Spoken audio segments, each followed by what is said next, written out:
My name is Beatrice Babirye.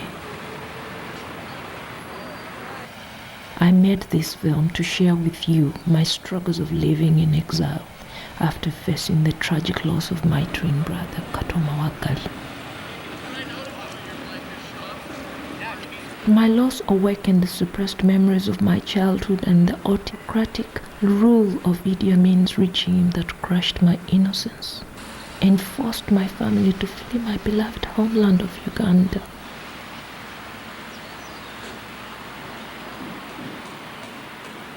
This is my voice, and the words are mine too.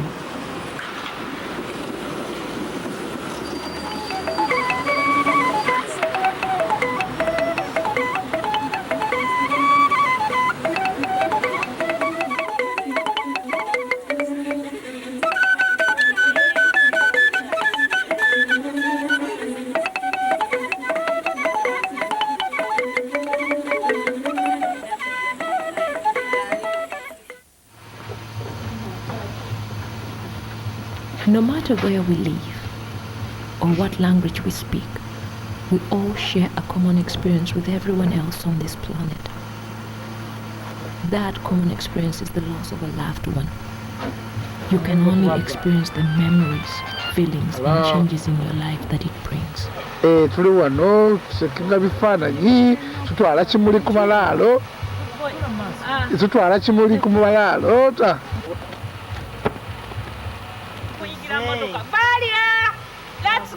That change came unexpectedly. That morning I had worn my red shower that Kato had bought me on my recent visit with his family in Ottawa. The phone call came after a heavy snowstorm just as I was on my way to work. "Is this Beatrice?" I said yes. "I'm sorry, but your brother Kato has passed away." And the phone went dead. Was it all a dream? Or was it real?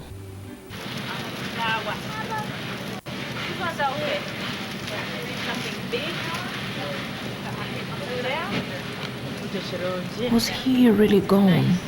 They're going to see all the way to Africa. Oh, you guys from Africa? Yeah, but we have our brothers died here, so we're checking this. You know. Okay, thank you. Right.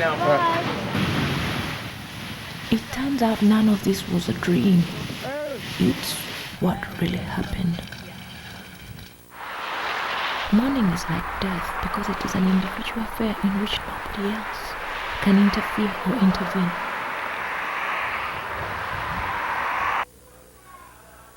It is height of mourning and its agonies and pain for which there is neither a cure nor escape. You can only experience the memories, feelings, and changes in your life that it brings. I sing this for Kato because from childhood we used to sing and he loved it, sing. I would like to sing so many. Orimba mango wa Bikira Maria. Ave, Ave, Ave Maria. Ave, Ave. The last time we saw one another, we had spent the whole evening reminiscing about our childhood. Maria Sanyusa Yesu Kavaka Gojuna Gochusa Avamwegana Ave Ave. But then, I remember catching a glimpse of him, now grown up and weary. He looked like a man lost in contemplation. Kato's death left me helplessly wounded. Why did he have to die so young? I thought of all the bad people I knew. Why didn't they die instead? I was so sad and confused. Life was passing me by. I felt like there was no yesterday and no tomorrow, no normalcy, no reference points. There was only the immediacy of this moment. But what moment? I would ask myself.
I know your life on earth was trouble, and only you can know the pain. You weren't afraid to face the devil. You were no stranger to the rain. Go rest high beyond that mountain. Son, your work on earth is done. We've lost a great friend. Cato gave himself to his family and community, and especially to this church. He loved children, and his sisters told me that he often took the family's food and gave it to the children of the community. Married to Althea, they have 5 wonderful children. Shonda, Adrian, Maya, Namkasa, and Lisa. Cato never liked an easy road. We went to the gym together, Pastor Jeremy and myself, Cato, 3 times a week. And Cato only knew one way to work out. You give it all you got. One day after we had done 6 different leg exercises, and we were headed for the 7th, I was wore out. I felt a cold sweat break out on my body, and it seemed like the room was getting dimmer. I said, Cato, I'm done. I can't do it anymore. He looked at me puzzled and said, are you drinking milk? My parents were blessed with 2 sets of twins. Waswa and Nakato were the first ones. Kato and I were born on a hot tropical morning day of September 27, 1965. But my parents' marriage didn't last, and they separated when we were 2 years old. We rarely saw either of them. My father, whom we stayed with, was a cultured man, rather unsentimental, and he rarely displayed his feelings, not even with us. He was more involved with the welfare of others than with that of his own kin. We spent most of our childhood drifting from boarding school to boarding school. Our holidays were spent in Kalisto with our grandmother. We took pride in calling her Mama Mukulu because she was the only mother we knew and who loved us all. Mama Mukulu yali amanyi okusoma essaala esapule ng'ayagala nnyo abantu abanaku nnyo ng'ayagala kubeera nabo. Mama waffe omugenyi omugenzi ndagire n'emmere ndidde. Mama Mukulu did her level best to get into everyone's issues without picking sides. She would let us go wild. We played and played and played. It was only here in Kaliso that we got some family bonding. When night fell, we gathered in the courtyard around a fire. Then Simbwa, my cousin, would share stories. He was a good storyteller. After that, we would get up and sing and dance. We did that almost every evening. Life seemed very good for us and the village was safe for everyone. People strolled seemingly carefully through the crowded streets and they exchanged tearful greetings.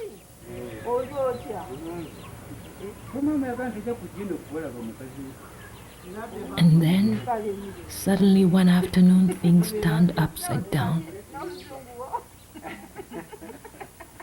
Later that evening, we heard on the radio that President Idi Amin Dada was coming to Kalesizo.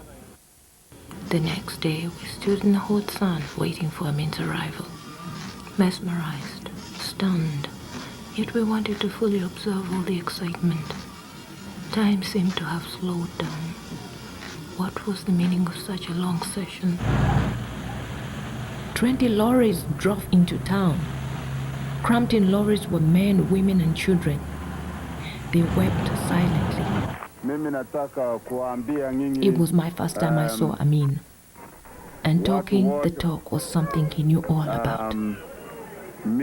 He seemed like a man of respectability and generosity, speaking in a friendly way, while he spoke of something very ruthless. Uchokozi ilitoka kwa President Nyerere, alituma wanajeshi yake waliingia Uganda. Tuja kubayamba mungere yonna gye mwagala, tituja kubakola nga nsolo, tituja kubakola bubi nga Tanzania, fwe tukkiriza mu Katonda n'ensi yaffe. Mwebale nnyo bassebo n'abanyabo. Over the next few days, there was some hints that all was not as it seemed. The Tanzanian prisoners were cramped back into the lorries, and the lorries disappeared as they had come. I was often a curious girl, and so I sat quietly around Mama Mkulu and listened to their tales and debates, trying to understand their concerns. But who are these people? What happened to them? Amin captured them near the border of Mutukula and Kagera River, and they took them to Kasese. Oh, Amin's soldiers ordered them off the lorries and forced them to jump into the deep waters. Those who refused to jump were shot at point blank.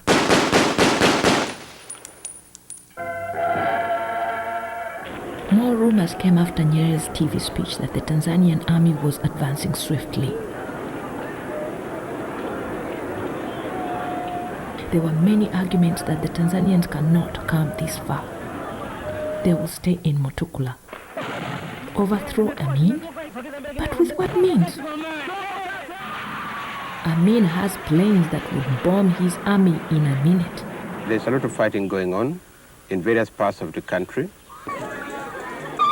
How ironic. No one seemed to be taking these matters seriously.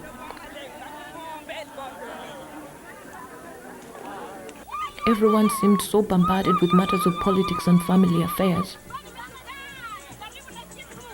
I think we all just wanted to be optimistic. Maybe so because we had heard these kinds of rumors many times and they had become so common that we never paid any serious attention to them. Our evenings turned into nights of uncertainty. The daily television news showing Nyerere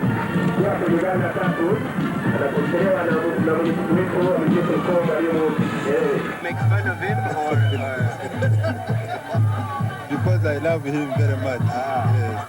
the quarrels between him and Amin and the preparation of war soon to come overwhelmed our evenings.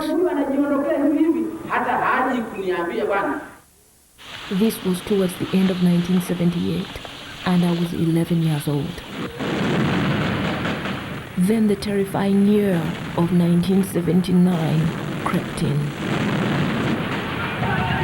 Rumors swept through Kaliso that Tanzanians had suddenly drawn nearer. The National Liberation Front was racing towards Kaliso.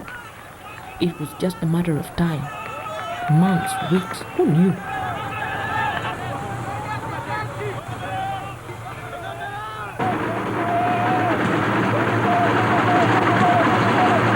He's going to go. He has no alternative now. He has no options at all. He must go.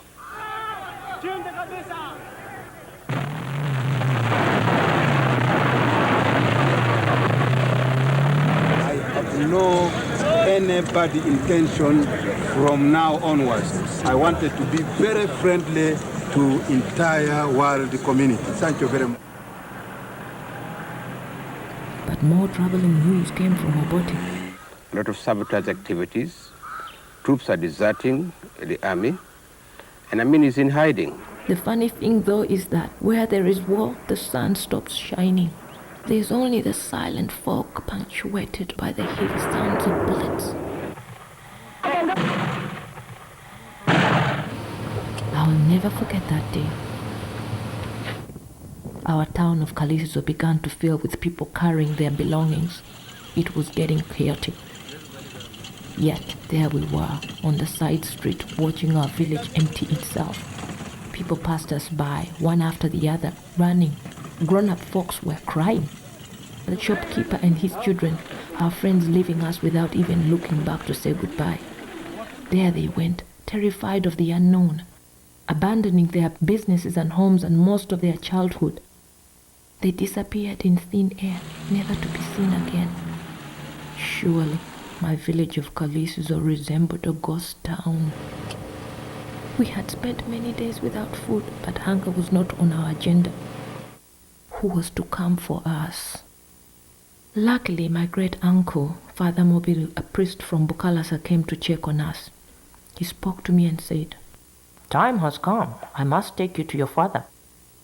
I was to leave immediately with him. I looked at my cousins to whom I had spent many years knowing, playing with, laughing and fighting with, making plans about our lives and how it would be like when we grew up. I envied them for staying as I sat in my uncle's citron, my eyes pinned on them, whose lives I was leaving behind. Yet their faces were like a mask, without words, only in deep thought.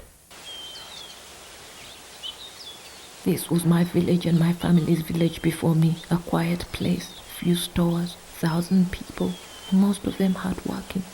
Yet here I was, being driven off, leaving behind my home and my childhood.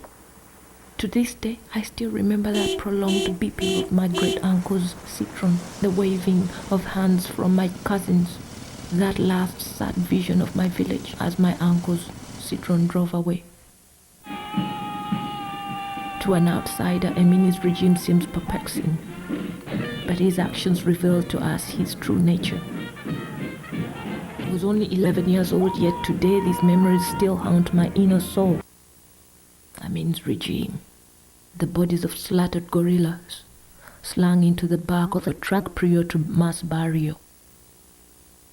They tell us of the stories of Captain Tom Masava, an alleged gorilla, and Sebastian Namirundu, a 16-year-old schoolboy who were killed before crowds forced to watch the execution. Spy is a criminal. To be a spy is very bad. Namirundu's only crime was to flee from Amin's raiding troops. How could such a man of peculiar personality gain and hold such immense power? Having breakfast with some Syrians and Iraqi breakfast in the tanks. I was very happy. It is true that Amin and his accomplices were nearly illiterate. If I am to prepare the war against Israel completely, no, I don't want very many. Politically naive. Army, Air Force and the Navy, just very few. And strike inside Israel. Violently and unpredictable. Move people from the whole border towards Israel. I think the situation will be very difficult. And utterly ruthless. And very different. I miss Kato so much, and I miss Kaliso and all the people. Kato's mom would especially like to thank the community, and in particular his church family, for being so much a part of Kato's life. Cato was very involved in this church. An usher, often he and Althea would sing together. So in the men's choir, he was a part of the praise singers. And he did everything you asked him to do. My mom brought us here in Canada to have a better life. We were on our way to the Western world to become better people. Just like other refugees who left Uganda, only a few have found the life they were seeking. Now, I find that all this is unknown to my soul. This world crept in too suddenly. My soul was uprooted from my homeland, yet never transplanted in this world, plunging me into darkness and thrusting me into corporate existence that has no meaning to me. I live like an individual, dead to my forefathers. I'm a woman of dual process, a woman of the past and a woman of the future. I must make room for the changing me and not simply tribal me. The tension is neither sweet nor creative. It is so lonely here, it is a silent journey traveled by oneself. I still regretted the journey to leave Kalisinso, for this great village was the high point of my life. Kato and others are gone with the memories of Kalisinso. But it was his death that has been a dark period in my life. It is as deeply as the horror and the terror that characterized the brutal regime of Idi Amin, which left my family out of Uganda.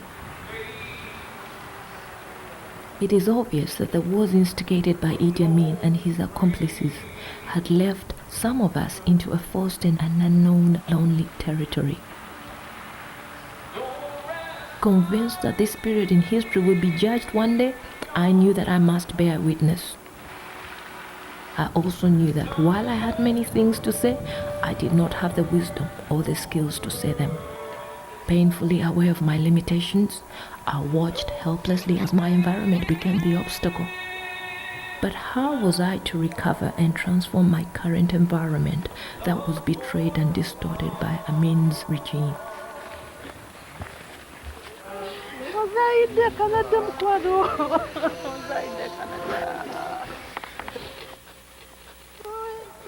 Was there a way to describe my past, youthful journey, that never-ending journey to the unknown? Only those who experienced Amin's era know what it was like. Some of us are still caught in that era, displaced in the oblivion. Others will never know. But would they understand? Would they be able to comprehend how, within that cursed nation of ours, the masters who tortured the innocent and left others displaced and others buried in foreign soil like a cursed generation?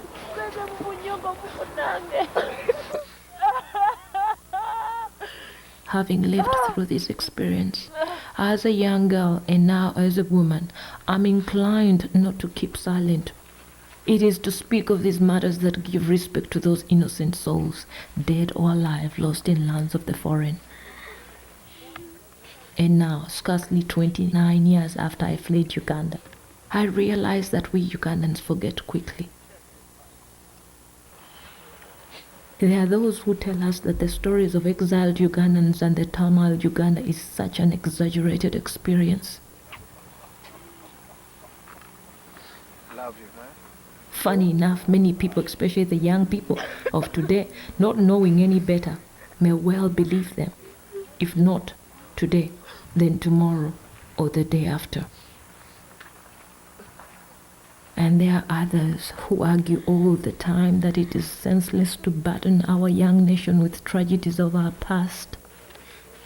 I'm not so naive as to believe such lies. I choose to testify. Those who kept silent yesterday will remain silent tomorrow. No one has a right to deprive future generations of a past that belongs to our collective memory. My duty is to bear witness for the dead and for the living. To forget would not only be dangerous but offensive. To forget the dead would akin to killing them a second time. The era and darkness of my past look so close and yet distant. But just as the past lingers in the present, So do all my memories. My response is to be responsible, and so I have been forced to testify for the youth of tomorrow, for the children who will be born tomorrow. I do not want my past to become their future. I'd love to be able to visit all the places I've been. What I wouldn't give to see my grandmother again. See my mama enjoying herself with all of her friends. Or me chilling out with my little cousins. You know, Selena and them, the way we used to do way back when Kato was still living on the real. It's to you that I'm spitting, cause in our family there's no forgiving. Selena's in school and I'm over here spitting. Mama's still cool, but Nakato didn't call us over for Thanksgiving. This is the life that I'm living, only I can make a difference. Being in this position, it's hard to make the right decision. Karma's always got something cooking in the kitchen.